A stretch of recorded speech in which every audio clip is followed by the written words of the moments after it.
12 years, Chloe. That's a long time to be an assistant. The words floated across the sleek glass desk like poison wrapped in silk. I sat motionless, the corners of my mouth refusing to twitch. My eyes locked on the man I'd reported to for nearly a decade, Vice President Ethan Grant.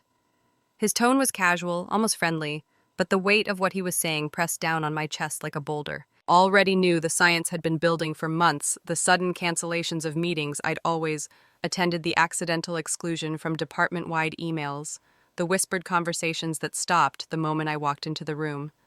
And of course the new golden boy Liam, fresh out of business school, louder than necessary, and always within arm's reach of Ethan with coffee in hand and compliments on his tongue. "I understand," I said calmly, folding my hands in my lap, even as my heart pounded in my ears. "Is this effective immediately?" Marcus looked almost relieved that I wasn't crying or yelling. "That wasn't my style. You'll receive 2 weeks severance. HR will help you transition out by the end of the day. And for what it's worth." "Chloe, this isn't personal." Of course it wasn't personal. "That's what people always say when they gut you without blinking." "I see," I said, rising to my feet with practiced grace. "Then let me be the first to congratulate Liam." Marcus cleared his throat, clearly uncomfortable with my composure. "He's got potential, and we need people who think big and people who say yes to everything you suggest," I added, with a gentle smile. "I'll gather my things." I extended my hand across the desk. Ethan hesitated, then shook it. His grip was firm, but I noticed the slight tremble. Maybe somewhere deep down, he knew this wasn't right, but he did it anyway. The door to his office clicked shut behind me. I made my way down the hallway past the cubicles where whispers were already starting. I didn't look at anyone. Not yet. My desk was neatly organized, always had been. I pulled out a cardboard box from beneath the one I had kept just in case. You don't last 12 years in corporate without preparing for sudden endings. As I packed my notebooks, the USB drive tucked into the far left drawer caught my eye, black, unmarked, and seemingly ordinary. I'd built the company's internal tracking and inventory system over 6 years, not in my job description, but I did it because no one else could. Every bug fix, every custom patch, every update lived on that USB. I hadn't touched it since Liam started shadowing me. I tucked it into my bag ally. It was Sophie from compliance, standing awkwardly at the edge of my cubicle. Her face looked pale, confused. "Is it true?" I nodded once. "It's true. But why, apparently?" "Assistants don't get promoted," I said, my voice steady. Jenna looked horrified. "But you do everything. Half of this department would fall apart without you." I smiled more genuinely. "This time, well, I guess we're about to find out." As I walked toward the exit, a familiar sting rose in the back of my throat. I wasn't just leaving a job, I was leaving a part of myself. 12 years of loyalty, of solving problems before they reached anyone's desk, of cleaning up messes no one even knew existed. No performance review, no thank you, just a handshake and a door. The parking lot was unusually bright for a Friday afternoon. I sat in my car for a moment, letting silence wrap around me like a weighted blanket. My phone buzzed, a message from my sister. "Lunch this weekend, you've been MIA lately."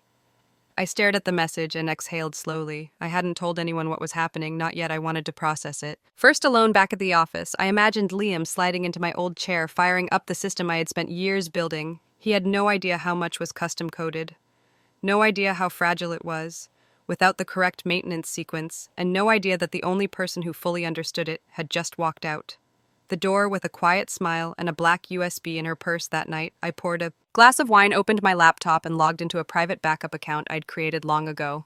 The one no one knew about. The system was stable for now, but if someone made even a minor change in the wrong module, well, tomorrow would be interesting. The next morning, I woke early out of habit more than anything else.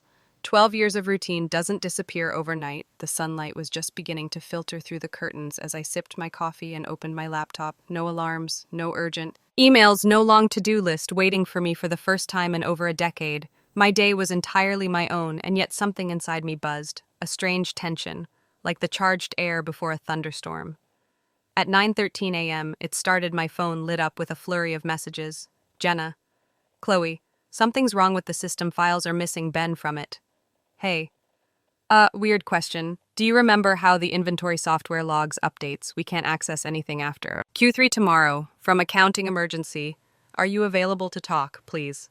I leaned back in my chair, my heart beating calmly. I wasn't gloating. I wasn't even angry anymore. I just felt inevitable, like watching dominoes fall that someone else had lined up.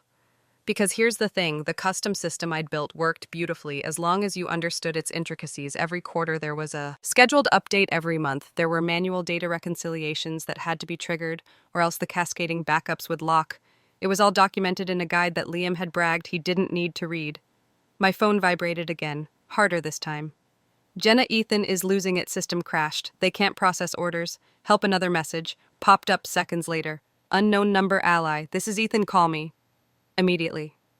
I smiled softly, setting my phone down. It kept buzzing, relentless. Desperate, I watched the screen until it stopped, leaving a heavy silence behind. At 9:57 a.m., the corporate website went offline. By 10:15 a.m., the VP's direct line was blowing up from vendors, clients, and other departments needing access to inventory data. They couldn't retrieve it. It was pure chaos. And I wasn't even there. I wasn't malicious. I hadn't sabotaged anything. I had simply left, and the house of cards Ethan had built on arrogance and favoritism collapsed the moment it lost the one thing he had underestimated. Knowledge. At 11:06 a.m., sitting at my favorite local cafe with a second cup of coffee, I finally allowed myself to open the email Ethan had sent. Subject: urgent request for assistance, ally. I realized yesterday's conversation may have been abrupt. However, given the unexpected technical issues we're currently facing, I would greatly appreciate any documentation notes or guidance you can provide on the tracking and inventory systems you previously managed. This would be a tremendous help to the team and the company as a whole. We are willing to compensate you for your time. Please contact me as soon as possible. Regards, Ethan Grant, VP Operations. I reread the message twice, savoring the irony. 12 years, and all it took was 24 hours for them to realize the value they'd thrown away. I glanced at the clock, 11:15 a.m., just about the time corporate would be holding the emergency crisis meeting, the one I would have normally organized, prepared notes for, and led calmly through solution steps. Instead, they had Liam. And from what Sophie had texted me, Liam was currently blaming the servers, the IT department, and even the outdated system for everything, never once. Admitting he hadn't taken the time to learn how it truly worked, I closed Ethan's email without replying. Some lessons are best learned the hard way. By noon, LinkedIn was buzzing with rumors. Layoffs were rumored. Client delays were stacking up. The company's biggest client, Eversource Logistics, had allegedly pulled a scheduled meeting due to technical instability. Concerns. I didn't dance around my apartment or celebrate. I felt a solemn kind of satisfaction, not because they were struggling, but because the truth always surfaces, eventually. The problem wasn't me. It never had been. It was there. Culture rewarding loudness over loyalty, favoring flash over substance. I'd spent years being the steady foundation they didn't bother to notice until it was gone. And now, they were standing on quicksand, sinking with every desperate email and every frantic phone call. My phone buzzed again. Another message, this time from Sophie. Jenna, just a heads up. Marcus just got called into an emergency session with the CEO. People are furious. They're asking why you weren't promoted instead of Liam. I smiled faintly, picturing Ethan sweating through his 1,000 suit, trying to explain away his reckless decision. The river was rushing fast now, pulling everything loose and unstable downstream. But like my father used to say, and I was beginning to truly understand, the rocks stay steady, and I was steadier than I had ever been. By Monday morning, the damage was no longer containable. The company's client portal was down. Internal systems were partially restored, but reports were full of errors. Deliveries were delayed. Orders were duplicated, lost, or worse, rerouted to incorrect locations. Vendors were. Furious clients were panicking, and inside the company, Ethan Grant had gone, from smug and composed to visibly unraveling. I knew, because Sophie kept me updated, sending texts like dispatches from the front lines. Jenna, Marcus looked like he hadn't slept in 3 days. CEO tore into him in front of everyone. Caleb was literally sweating through his shirt. I hadn't replied to any of Ethan's emails or messages, not because I wanted revenge. That wasn't the point. It was about respect. And they had shown me none. 12 years of loyalty, of staying late, without being asked, of fixing things no one else even knew were broken, of training interns and smoothing conflicts and covering for other people's mistakes. And I was told to my face that assistants don't get promoted now. All those invisible things I used to handle had suddenly become very visible. At 11:30 a.m., I received a call from a number I didn't recognize. Normally, I would have let it go to voicemail, but something told me to answer. "Hello, Chloe Peterson," a woman's voice asked, calm, professional. "Yes, this is Rachel Monroe, executive assistant to Andrew Whitman, CEO of Westbridge Logistics." I blinked. Westbridge, one of our former competitors, a big one, I hope. "I'm not catching you at a bad time," she continued. "Mr. Shaw would like to meet with you this week. Your name came highly recommended. My breath caught slightly. May I ask who recommended me? There was a pause. I believe it was one of your former clients at Eversource, they said, and I, quote, she's the only reason we renewed with them last year. I exhaled slowly. I'd be happy to speak with Mr. Shaw. Wonderful, Rachel said. We'll set something up for Thursday morning. After we ended the call, I stared at my phone for a long moment. My hands weren't shaking, my chest wasn't tight. This wasn't panic. It was possibility. That evening, I met my sister for dinner. Elena, the practical one, HR director at a healthcare firm, never missed a step in life. We sat at a small Italian place, near the river, the kind we used to visit when we were kids, and still believed everything in life was fair and made sense. She listened quietly as I told her everything. The firing, the crash, the aftermath, and then I showed her Ethan's original termination email, cold detached. Like it had been written for a printer, not a person. Elena's eyes darkened. You know, you could sue, she said, cutting into her pasta with surgical precision. Not just for wrongful termination, but for discrimination. 12 years without promotion. That's not a coincidence. I don't want to sue, I said softly. I want to build something better. She raised an eyebrow, meaning, I want to work somewhere that values what I do, where they see me as more than a background character. Somewhere I can grow, lead, be seen. She nodded slowly, then gave a small smile. You always did like fixing broken systems only when they're worth fixing, I replied. We clinked wine glasses over. That the next day, I received another email, this time from Paula Hensley, a senior director I used to support years ago before she transferred departments. Ally, I just wanted to say I'm sorry. I should have said something when I heard what Ethan did, but I was afraid of making waves, of putting my job at risk. It wasn't right. Everyone here knows it. You were the glue. Whatever you do next, they'll be lucky to have you. And if there's ever anything I can do, say the word. It made me pause, because I'd spent years thinking no one noticed, that everything I did was invisible. But it turns out invisibility doesn't mean absence. People feel your absence, especially when the system starts to break where you used to hold it together that afternoon. I logged onto my laptop and began updating my resume. It had been years. I opened LinkedIn and quietly toggled my open to work setting to public. Within an hour, I had 3 messages. By the next morning, I had 10. The world was opening in a way it never had before. Not because I shouted, not because I burned it all down, but because I had quietly walked away from what didn't value me and chose to let my work speak for itself. And it was speaking loudly. The West, Burbridge Logistics Building, was everything Summit. Edge wasn't modern. Open, inviting reception greeted me by name and offered espresso while I waited. The air smelled like citrus and fresh ambition, not desperation, an old coffee at exactly 900 a.m. Rachel appeared with a warm smile and escorted me to the top floor. Mr. Shaw is looking forward to meeting you, she said, then added in a quieter voice. Everyone here is talking about what happened at Summit Edge. You made quite an impression. I gave a polite nod, though. My heart was pounding. I wasn't nervous, not exactly, but after being written off as just an assistant for over a decade, walking into a meeting as a sought-after candidate felt surreal. Darren Shaw stood as I entered his office. He was tall, early 50s, dressed in a blazer with no tie, confident without being arrogant. Ally, he said, warmly extending his hand. We finally meet. Thank you for the invitation, I replied, shaking his hand. Please sit. Can I get you anything? I'm good, thank you. We settled into the leather chairs across from each other, sunlight spilling in through the glass behind him. He didn't waste time with pleasantries. I've spoken with several people, vendors, clients, even a few of your old teammates. They all said the same thing. You were the backbone of that department. I stayed quiet. They also said you were overlooked, passed over, undervalued. Still, I said nothing, just met his gaze. Darren continued. Our industry doesn't often reward quiet excellence. It chases the loudest voice in the room, but I'm more interested in the one who keeps the machine running when no one's looking. I felt something loosen in my chest at those words, something I hadn't realized had been tight for years. He slid a folder across the table. I'd like you to review this. Inside was an offer letter, Director of Operations, Regional Supply Chain Division, full benefits, competitive salary, 35% more than what I had made at Summit Edge, and most shocking of all, a personal budget to build a support team. From the ground up, I want someone who understands the ground level and the strategy, and I want you to hire who you trust. Start fresh. We're expanding into 3 new markets, and I need stability. At the core, I looked up, stunned. You're offering me a division.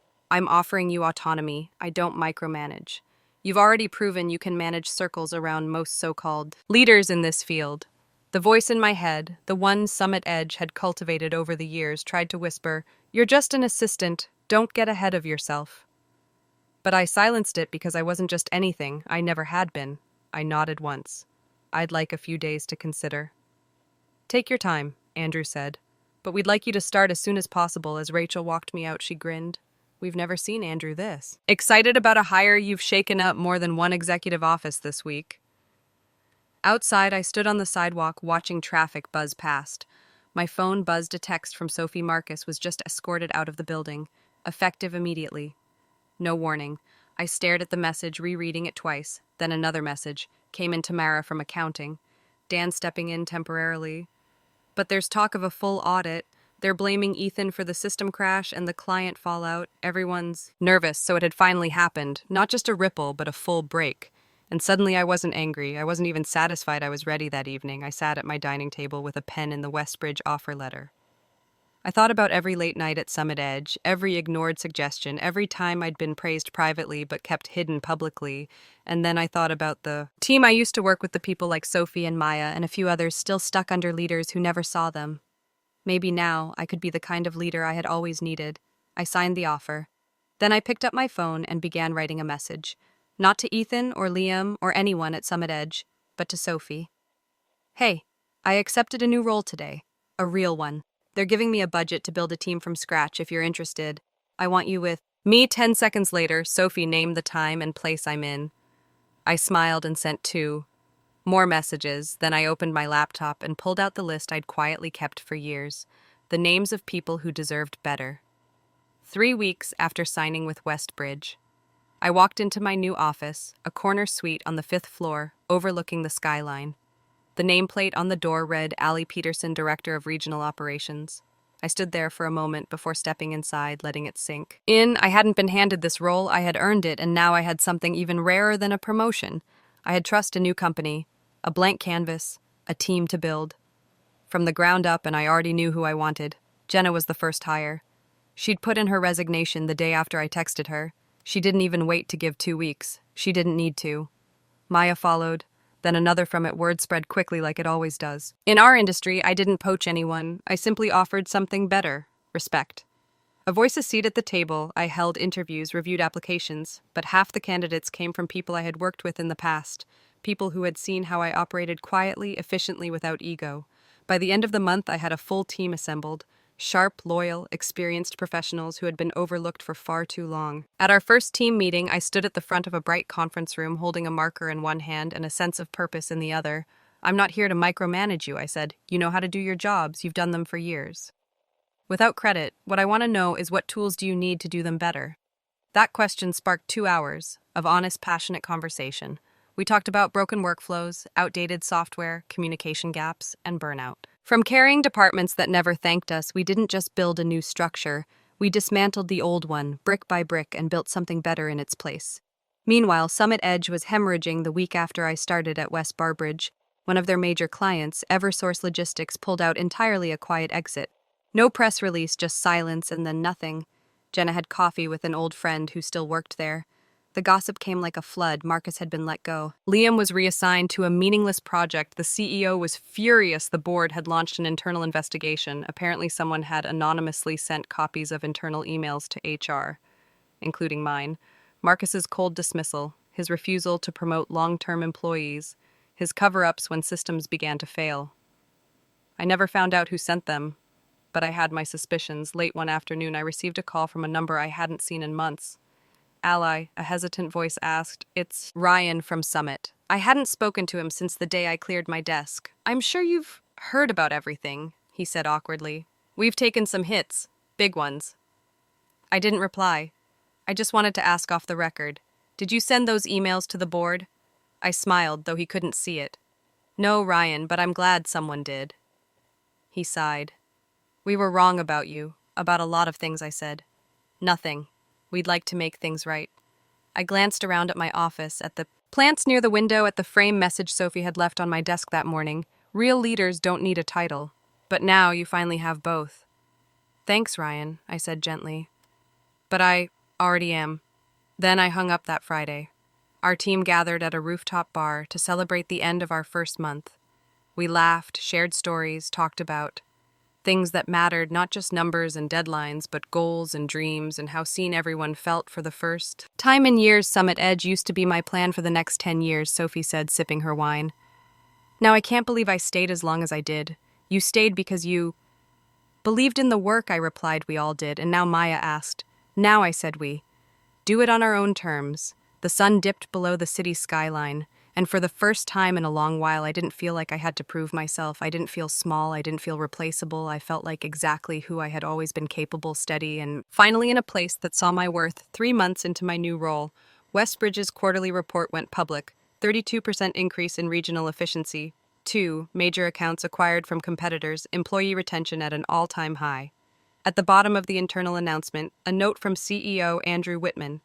Exceptional leadership begins with those who understand the work. Ally Peterson and her team exemplify what happens when you recognize talent and trust it. This is just the beginning. I stared at that sentence for a long time.